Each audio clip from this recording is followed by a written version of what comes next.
Hello everybody, welcome to lunch break lesson number 4, where today I'm going to talk about writing business emails. Let's talk about addressing your email from the top. How do you address the person that you are writing to? Well, in the case of emails, there is no need to be extremely formal. For example, Dear Mr. Jackson, unless that email is to a very important person. That could be a CEO or president, or it could be a client, particularly a large client to whom you should be showing highest level of respect. Otherwise, if you have at least some sort of informal relationship or ongoing communication with the client, it's more approachable and friendly to say, "Hello, Michael," or "Hello, Mr. Jackson." All right, let's look at a couple of examples today. Now, in the first case, I am the client of this person. But because we've had an ongoing relationship for many years and I know them quite well, they just write saying, "Hi, Deborah." It's informal, but it sets a very friendly tone, or it gives me a very friendly feeling when I read the email. In the second case, this is one of my clients speaking to me. And again, they've addressed the email, "Hello, Deborah." It's friendly. It sets a calm, friendly tone to the email. And another thing I want to point out is that they've used contractions. "We've combined your file." Instead of "we have," they've written "we've." Now, it's perfectly acceptable to use contractions in emails. In fact, you should use them. They'll give a tone of friendliness, informality. In the third case, this is an email from the Telstra broadband people just after I've started my mobile broadband service with them, and they've sent me an email to find out whether or not I'm happy with their service. In this case, they have no relationship with me, but they still want to feel a little bit approachable. They want to put a friendly tone to the email, so they've used the salutation dear, but instead of just saying Deborah, they've used my full name, my formal first name, "Dear Deborah Jane." Because in this case, they don't know me well enough to shorten my name or to speak to me colloquially. Let's talk about the subject line, a very important part of emails. The subject line is there to tell the reader why they should actually open your email. If you don't put anything in the subject line, then you'll run the risk of them not thinking that that email is important, and they will leave it till later to open it. If you're responding to an email, make sure the subject line is still relevant. For example, if somebody writes to you about computers and you respond to them talking about computers, answering their questions, but you also want to place a new order, then you should change that subject line from computers to computers plus new order. If your subject line is not relevant, make sure that you change it so that it is. Let's look at my inbox at the moment. Now here you can see the subject lines and they tell me what the email is about. So I can choose whether or not that email is important enough to open.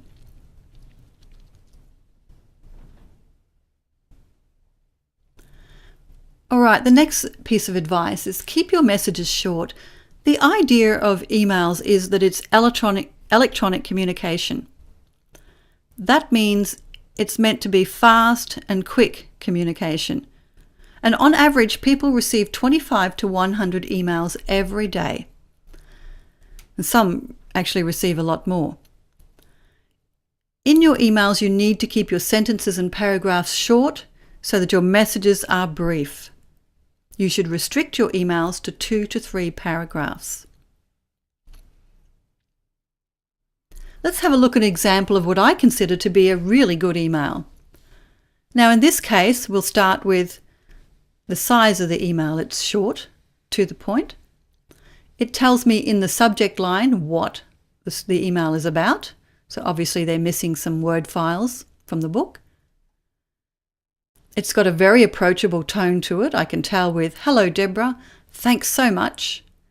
You see, it's quite informal. In this case, as I've said before, these people are my client.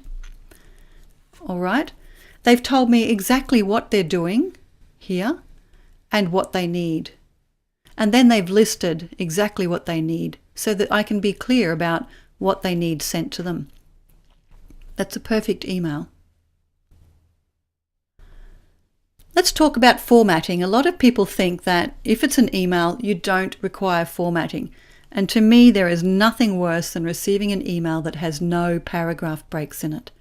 You need to separate your paragraphs with what we call white space, which is really just a gap between the first and second, as you see here, first and second paragraph. Now, doing this will make your messages easier to scan, and it will improve your chances of it being understood correctly. So you should have one topic or point per paragraph, and always raise that point or topic in the first sentence of the paragraph. I guarantee you that most business leaders will not read a whole email, just as they will not read a whole report. They will read the first few words or maybe first sentence of each paragraph, and they will skip across. They don't have time to take in all the details of every issue that crosses their desk every day. So keep your paragraphs separated and keep your main points in each paragraph individually. All right, time for some questions. Now, to answer these questions, you will need to not only have watched this video, but you need to have listened to what I've said. Some of the questions are about things that I've mentioned.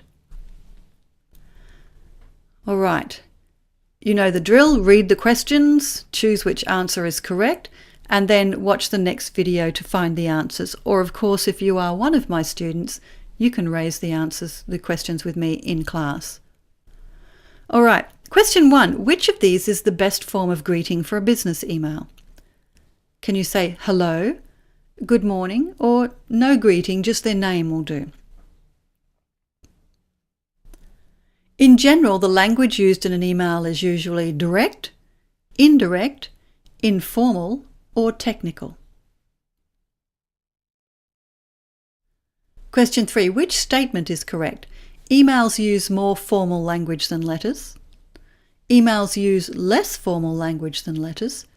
Or no real formality is necessary for emails.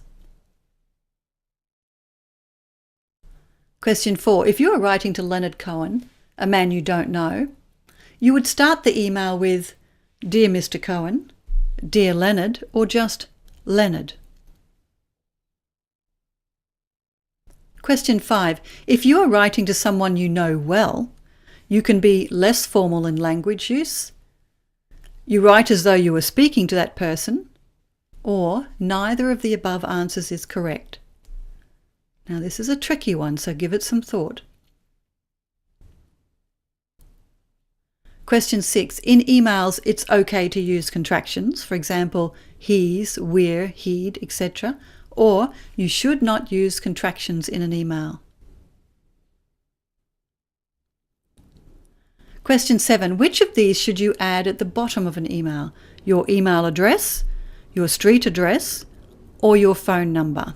Okay, think about that one. Question 8.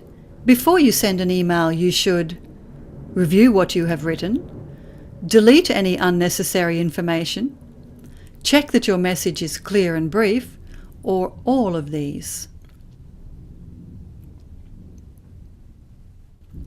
Question 9. The tone of your email refers to music played in the background, the accuracy of your grammar, or how people will feel when reading the message. And finally, question 10. You can use emoticons or emojis. As you can see at the top there, these are emojis. If you want people to understand how you feel, in a business email to someone you don't know or to a senior person in an organisation, or sparingly, perhaps to reinforce a positive or friendly tone of the email to someone that you know well. All right, how did you go? Now, to check your answers, you need to watch the next lunch break lesson. As you know, the answers will be revealed at the end of the video. And don't forget to let me know in class if you want to discuss any of these questions or any of the answers that you give. Okay? Bye for now.